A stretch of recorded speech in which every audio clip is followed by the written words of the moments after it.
I'm Elijah McNabb, and I'm having conversations with candidates, public officials, elected officials, and just leaders in our community. So today I am very excited and very thankful to sit down with the Lenoir City Police Chief, Jonathan Bryant. You had just hit your 1 year with the department a few short weeks ago. So to begin, could you just tell us a little bit about your personal and professional background? What led you to Lenoir City? Absolutely. I actually grew up in Lenoir City. I moved here when my family moved here whenever I was 9 years old, and grew up in Lenoir City for the remainder of my childhood years. I'm a proud Panther. Graduated from Lenoir City High School. Always knew from the time I was 5 years old that I wanted to be a police officer, and so I kind of set my path in that direction. So a little bit more about me. I have three children that all serve others in some capacity. I have a son that's a firefighter in Cleveland. My oldest son is a flight paramedic on a helicopter based out of Kentucky. And then my daughter, that's my youngest twin, or they're twins, and she's a nurse in Knoxville. So they've all found pathways into serving and helping others, and which is very exciting for me as a dad. So that's a little bit about me personally. I started out my career here at the sheriff's office in Loudoun County, and then as time went on, had an opportunity to go to Chattanooga to advance my career. Didn't realize at the time that the advancements that would come, but over 25 years time, I was able to enter the investigation side of that department within just a few short years, serving in patrol there, and helped establish our fugitive unit. And that unit, all that we did day in, day out, was locate and apprehend people that were wanted on violent crimes. Oh. 7 of those 10 years was spent leading that unit once I was promoted to sergeant, and then over the next several years rose through the ranks, ultimately to become the number 2 chief, the executive chief of police. Wow. And whenever I retired last year. And so that led me here. Knew that I was always going to come back home to reset my roots, so to speak, and was very honored to have the opportunity to be appointed as the chief of police here. So, as you reflect on your first year, what accomplishments are you most proud of, and what challenges maybe surprised you the most? So obviously I was entering the department as an external hire, so it was very important for me to accomplish learning about my officers and my staff, because you really don't accomplish great things. You don't accomplish greater things without really knowing people and them understanding where you're trying to take the department to, and where you're trying to engage with the community and things of that nature. So that was vitally important. That I originally set off and had one-on-one sessions with every person in the department. It's on a voluntary basis. I feel like you can glean more information without people feeling like they've got to come in and talk to the chief. So did that, and then the second round of those were what I termed the organizational tip sessions, and I wanted their thoughts and ideas, perspectives. The first round, I just want to know about them as people, about their families and their interests. Second one was focused on the department, and so I was really happy to get that, because as the chief of police, I'm not the idea fairy. Not all the ideas need to come from me. They need to be from the ground floor, the people that are doing the job day in, day out. And so I was very excited to accomplish that and really start building a foundation of trust with them, and then building that culture, and where they know that every employee's input is valued and considered when decisions are made.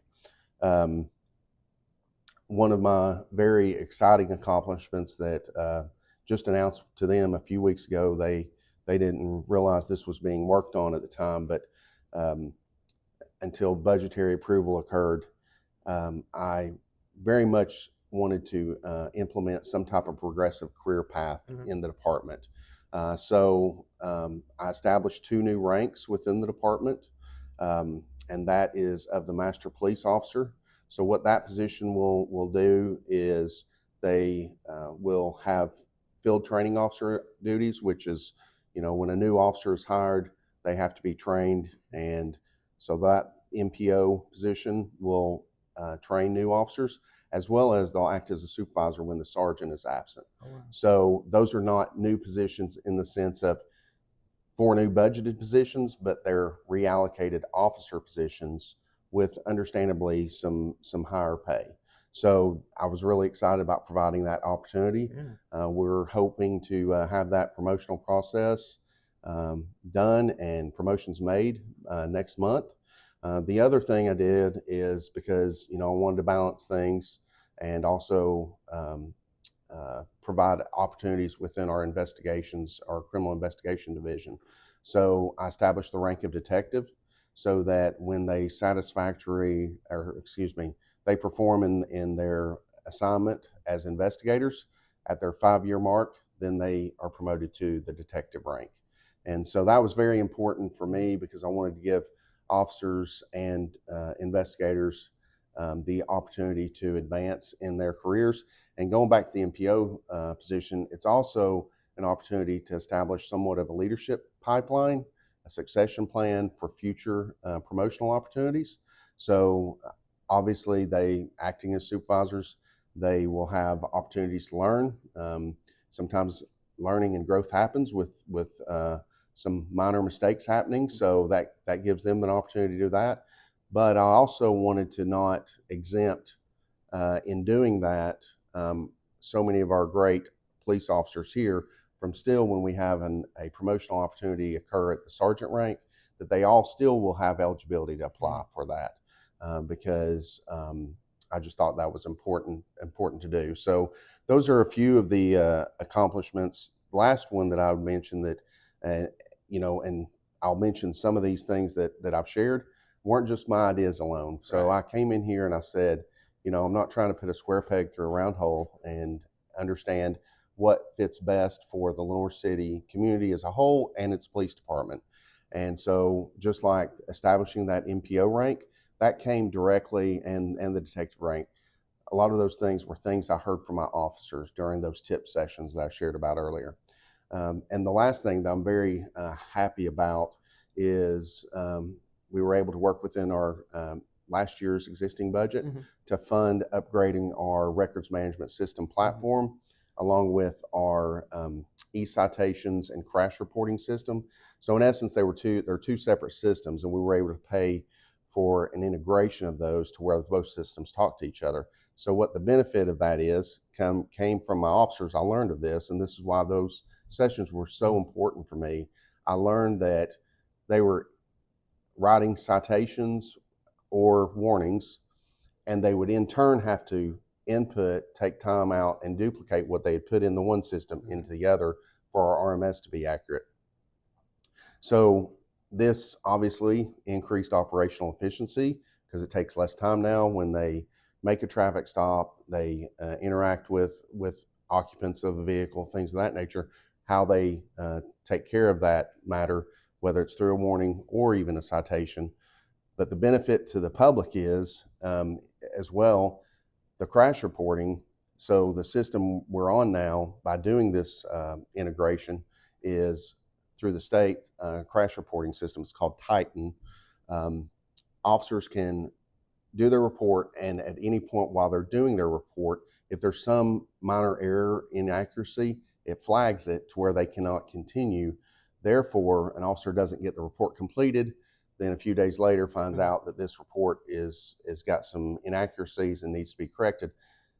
When that person involved in that crash comes in to get their crash report, we don't have to apologize that it's not ready yet. Right. So it has increased that ability for the public to come in and get those crash reports in a more timely manner. Now, obviously, with anything, there can be exceptions, right? If there's still a active investigation into a crash that's occurring, some things like that, but those are few and far between. So I was very happy about that really affected all of patrol, and obviously was a benefit to our community. Um, you mentioned about challenges. So when I came here, understandably, I understood coming to a smaller department, but I didn't realize the data gaps by using the different systems like I was just talking Right. about, and those systems not talking. So that's kind of been the kind of launching pad, I guess, for where I want to look at, um, finding solutions to those challenges. Um, and then the other thing in the data gaps piece is while we do our use of force reporting, um, vehicle pursuit reports, all of those, while they're electronic, there's no central data reporting system database for those. So down the road, that's one of the things that I'm challenged by because I want to statistically see where our trends are at, Mm-hmm. and for a lot of reasons. And I'll just kind of mention this piece. It's all those kind of things can sometimes tie to wellness. Mm-hmm. So when I talk about the implementing future wellness programs and things like that, I want to see how our wellness programs are affecting use of forces and things of that Mm-hmm. nature, and our de-escalation training and any other training that we implement, as how that implement or affects those things. So those are just a few of the things that I'm challenged by. The biggest thing, though, is aging vehicle fleet. Okay. So, whenever I looked at preparing this year's budget and looking at those things, and I knew through conversations I'd had with my officers and my command staff, where we're at in our vehicle fleet. And I'm a big believer in any, whether it's fleet, whether it's software, any other equipment we have or hardware we have, that those things are on a schedule, right? Mm-hmm. Because just like computers, after about 3 years, the technology in them are dated, and things like a vehicle. 5 to 6 years of vehicle life for a police vehicle, a Mm-hmm. special purpose vehicle, is about the average life. And I want my cops to be safe when they're operating their vehicles, and so that's an important priority for me moving forward into this next budget cycle, is to address that. You touched on growth some. Lenoir City and all of Tennessee continue to experience growth. And growth is not something you legislate, support, or oppose in your role, but it does impact public safety. With that in mind, what steps has the department taken to prepare for the city's future? Yeah, so you know Lenoir City is the second fastest growing city in the state, Yeah. which is it's um, it's exciting for me to hear that. Growing up here, Mm-hmm. seeing where Lenoir City is at, I obviously want smart growth, for us to be deliberate about it. But that was one of the things that was so exciting to me about becoming the chief of police here, is to be somewhat. There's been a lot of things that have occurred prior to me getting here that's put us in that position, and some things that we don't control as a city government or even as a community, such as so many different people moving into our community. But that was one thing that excited me moving forward about how we can positively impact and affect the growth forward, especially relative to public safety. So, you know, I have increased operational efficiency by, again, going back to the RMS Mm-hmm. implementation, the integration of that. Uh, by maximizing technology for our officers to where they can um, it absolutely increases their operational efficiencies, which again, if they're not spending so much time on those things, we can reduce their time there. We can increase their opportunity for Mm-hmm. community engagement and for other self-initiated activities out in the community. So that's where that's important. Also, I in my 1 year accomplishments touched on the starting of reorganizing our organizational structure that we Mm-hmm. have in place. So at the time that I took over, Criminal Investigations Division (CID), as well as our school resource officers, all reported directly to the chief of police. So what I wanted to do is ensure that we had good communication, good flow of communication, and so by doing so, there can be something very simple that a sergeant or their first or their supervisor can address that, may take me a few hours before I can get back around to them, or whatever it is, and have that simple Mhm. answer to them. So that has helped tremendously, and there's more to come in this coming year. I'm looking at um, some other changes structurally Mhm. to do in order for us to best serve our community and be efficient and proficient with what we do. Um, I'll tell you that the biggest thing that got started before I ever came here was the building of the training center, and to be Mhm. able to open the new public safety training center has been tremendous for growth, because I share this with my cops on a regular basis, how obviously fortunate they are to be police officers here protecting this great community, but to have a training center where they can go and train is, for the size community that we Mhm. have, shows the investment and the future, looking over the horizon that city leaders and others have done to in order to build that, what I'm termed as the crown jewel, because that is preparing us for the growth before it really hits in a lot of ways. Mhm. So I say it all the time. My cops are pros. They're professional police officers, and we have that training center that we are regularly training at, and I've said this numerous times. We're kind of like in the crawl, walk, run stage of that, to where we're doing our annual in service. We Mhm. completed that already for the year, and those things. But we're wanting to ramp up the training that we can bring in, Mhm. provide not only to our police officers but to our partners here in our county as well as regionally. So I'm looking forward to that when we kind of get more to a walk stage, and then Yeah. absolute run stage. So I've uh, said it in the past few weeks that as time goes on, I want that training center kind of running on steroids, to where it's constantly used, not only by us in the policing community, but obviously it's um, a training center for fire service, and I want just as we are, I want them to be able to do that Mhm. as well. So, but so that is probably one of the biggest things that is for relative to public safety that we've done Right. in preparing for the growth. Approximately how many residents does the department currently serve?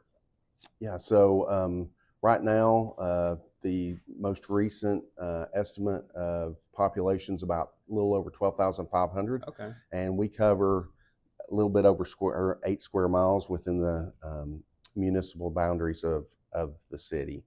And yes. You touched on this some earlier, and it's one of the priorities you discussed early in your tenure.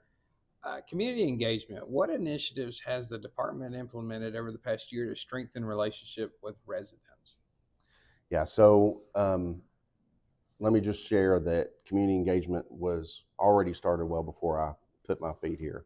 However, I do believe that leading and being present with my cops at events, even if they're not there, that Mhm. I wanted for the community, me to get to know the community, but also the community to get to know me, and having those micro conversations with different community members was was very important, but also to captivate and understand that this is one of the pillars of my vision for the department was community engagement and greater community engagement. So it's foundational. So the first year we kind of assess what we did well, right? There's things that we've regularly participated in, like the upcoming cardboard boat race that'll be coming up on Saturday, August the 1st, and other things that we participated in. The things that we have orchestrated ourselves for the last few years. Officer Zach Farmer does a fantastic job with the Shop with a Cop event, Mhm.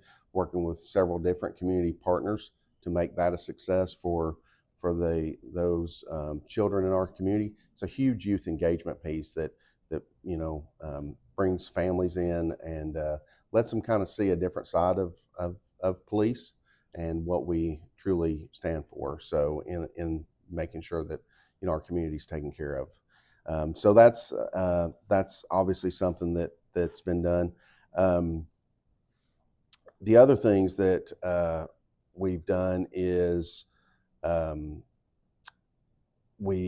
I established the PIO position, Public Mhm. Information Officer position, with Officer Palmer, and in doing so, I shared with him that I wanted us to increase our social media presence with that position because you can reach far more people than on social media than you can potentially just at the different community events Mhm. that we go to and are a part of. So that was very important. That while we already had a Facebook page, we already had a followership. Um, we now stand, last I checked, approximately 9,500 followers. Mhm. Understandably, that's not all just citizens of Lenoir City. However, I think I like the fact that we reach more than just those in our current community, Mhm. because it allows us to showcase not only what our community does, but what our police department does for our community in making it such a special place to live, work, and play. So we did that. We also started a LinkedIn page Mhm. and been trying to grow that. Understandably, that's a little bit slower because for some reasons, obviously, we don't do a lot of hiring or other things. But as we, again, such as the training center, when we start pushing more professional training, that'll be an opportunity where we can really engage more the policing community, public safety community through advertising on that as well for that. Um, and then I think I've already mentioned it, but just involving my cops in anything that I've been invited um, to attend myself. But really, this is the biggest part. This is where the culture is being impacted positively. Is when, and I mentioned before about, of course, Officer Palmer has always done and engaged in the shop with a cop, Mhm. but Officer Taylor Eldridge has taken it upon his own shoulders with the Boys and Girls Club. This will make the second year in back to school, second year in a row that he is leading an annual back to school basketball game. Mhm. And so it had a tremendous success last year, and looking forward to that this year. Matter of fact, it's this week that is occurring. So just that's when you see where culture is really adapting and really sharing your vision and being a part of the vision for the police department as it in our communities, Mhm. when cops take it upon themselves to do these things. And that's been very important, and I'm super excited by that. So you mentioned a few proactive community engagement, relationship bonding moments. I've I've noticed officers patrolling places like the Greenway on golf carts and higher patrols on the four-way stop at Rock Springs. I don't want to say it's a reactive, but is that in response to concerns, and is that a part of community police Hmm. strategy? hmm Absolutely. So first, I'd already had a plan and thought to, just like we increased presence at the schools at the beginning of the school year, not just with obviously the SROs who are assigned there, Mm-hmm. but our patrol officers for the first few weeks last year were at the schools every day making stops in checking in with the kids, with the faculty, staff, their fellow officers, the SROs. So just like with that, it was important once the weather started breaking, I wanted to have cops out on the greenway. Mm-hmm. And understandably, we don't have a greenway patrol, we don't have a regular patrol. It's officers doing different things, wearing, so to speak, different hats, but it's the same work. Foot patrols can occur anywhere, downtown, the greenway, or whatever. However, with so many pedestrians and community members that use our greenway, I wanted to ensure that they know that when they use those facilities, so city parks and things and spaces, that they know that they are there and are safe when they are there, or there's an immediate response Mm-hmm. should something occur. So that was important for me to push that out for the first few weeks of the summer, and our cops have ever since intermittently. They stop in there and patrol. And look, it's really about just cops getting out of cars, right, and being able to interact with our community, because again, that's where the small conversations occur that you don't think are that meaningful, but they mean a ton to those that we interact with, and they mean it. They mean a lot to my cops too. They do. So If a resident has a concern, suggestion, or simply wants to speak with an officer, what is the best way for them to reach the department? yeah. So obviously, come in and visit us. We enjoy having conversation with our community, and Monday through Friday from 8 to 4:30. They can call the 865-986-2005 number, and someone will answer that phone, and they can also reach us on the city's website, email. They can send a message, and we will respond to those messages as well. So yeah, and then obviously if it's an emergency or whatever, please by all means call 911, and we will immediately respond. Uh, One of your accomplishments was fully staffing the patrol division. How important is that milestone? What does it mean for day to day service to the community? But I also want to add your review report mentioned adding specialized positions and restructuring portions of the department. How does all that flow together to improve public safety and officer effectiveness? Yes. So it was really important for me to fully staff the patrol division. And when I say fully staffed, I think there was probably two positions that were open, but we've had a few float through, here and there, but have been immediately filled. But anyway, it's about reducing officer fatigue, because it allows my officers a healthier work-life balance if they're not having to net by a mandatory overtime or whatever Mm-hmm. cover a shift when an officer's out, because they have other vacancies on their squad. So it was central to that, because I wanted my cops to treat our community well, and when cops are taken care of and well, they're going to in turn treat our community well. So that was important in doing that. The other thing, as far as the in fully staffing it, it allows me as a chief to look at, okay, how can we be better utilizing our resources. Mm-hmm. So I created this special assignment detail. That's still It's a temporary assignment for officers, because they may have to get pulled back, if Right. there's shortages in patrol for whatever reason. But I wanted many times since I've taken over, there has been, the central complaint here, which is great. I I guess good and bad in some ways, but I would much rather be dealing with traffic concerns and complaints than more significant crime Mm-hmm. complaints.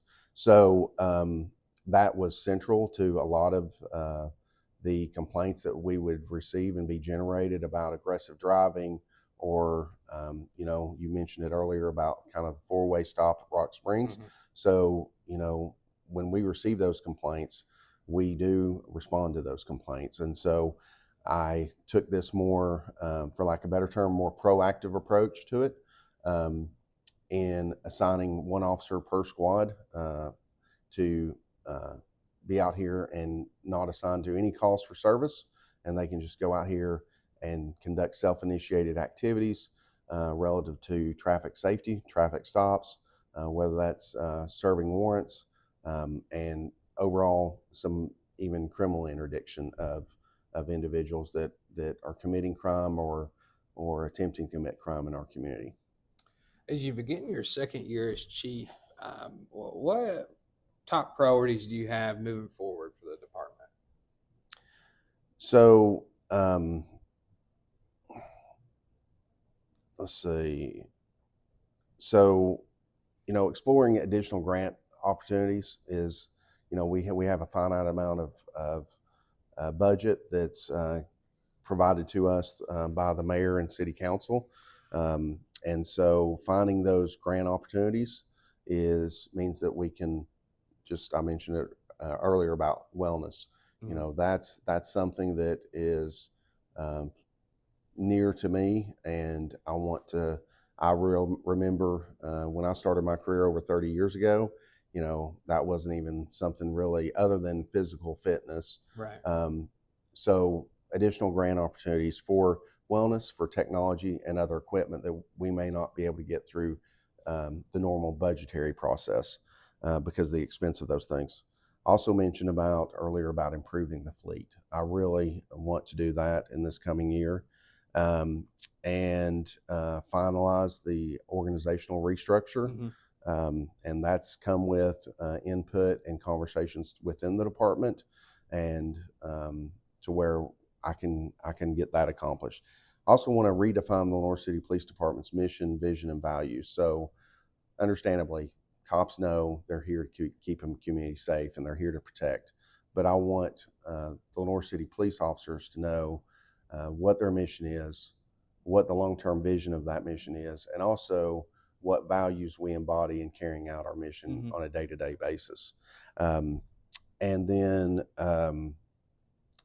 expand community engagement in some other ways that I really think the cops are really going to embrace and be excited about, and as well as the community. And so those are some of my a few of my priorities for the coming year, as well as strengthening partnerships with external stakeholders, kind of along the lines with community engagement.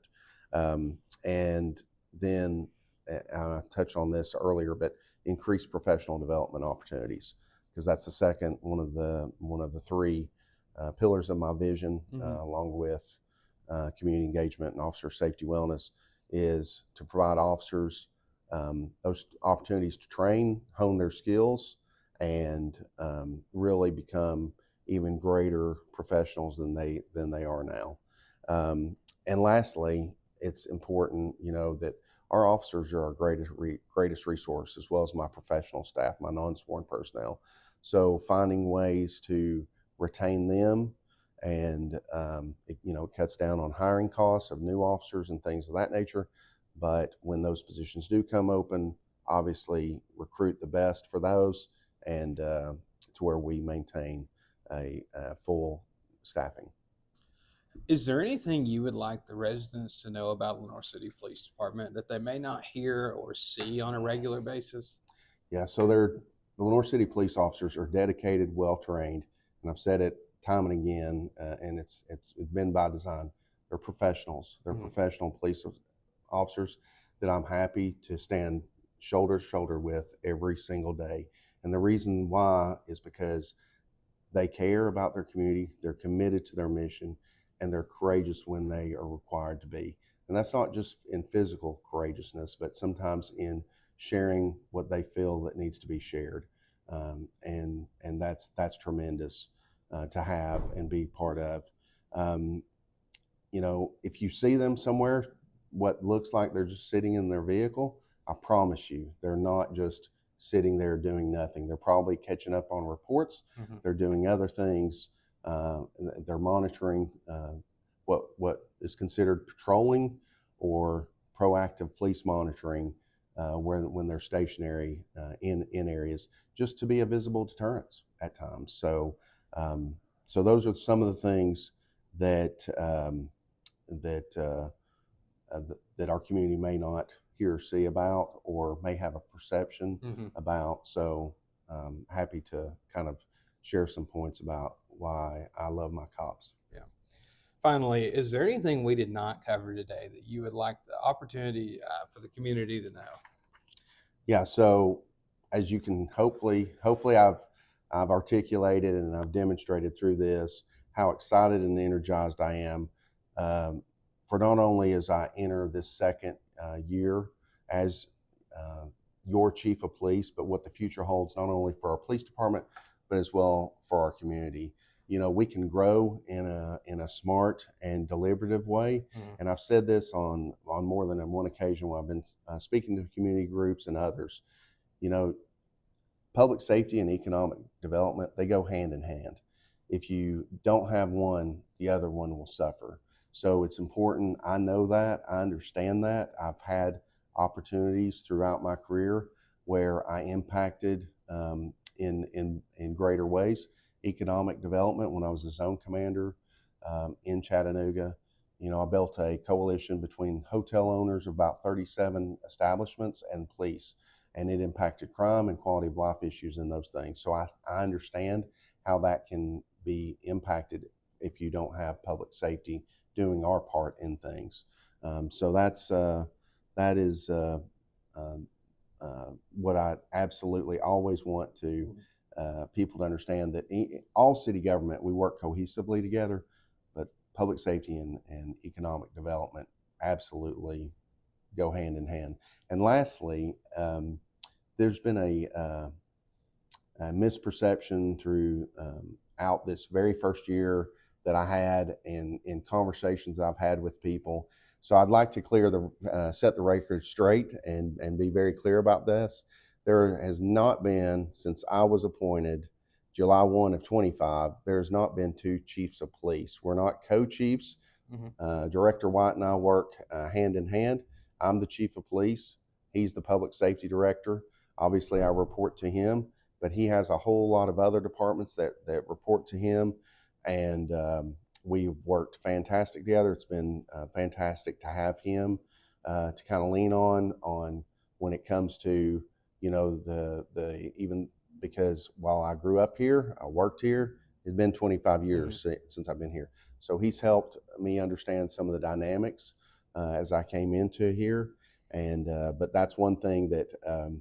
Time and again, I've seen, and we've even had some elected officials that have tried to push that narrative that there's two co-chiefs of police paying two salaries of co-chiefs of police. So that has not been the case. There's been a chief of police position as well as the public safety director position. Well, you mentioned this earlier. There's a cardboard boat race Saturday, August 1st at 10 a.m. at Lenoir City Park. Who do you have winning that, the PD or the FD? Oh, so as I mentioned before, my youngest son is a full-time firefighter, and as much as he would want me to probably pull for fire, there's absolutely no way. My blood will always be blue and Tennessee orange, but no, absolutely, the Lenoir City Police Department is going to bring it home this year. Well, to stay unbiased, I won't even comment on that. Thank you for having me here. Yeah, absolutely. Thank you for this time, Elijah. Thank you.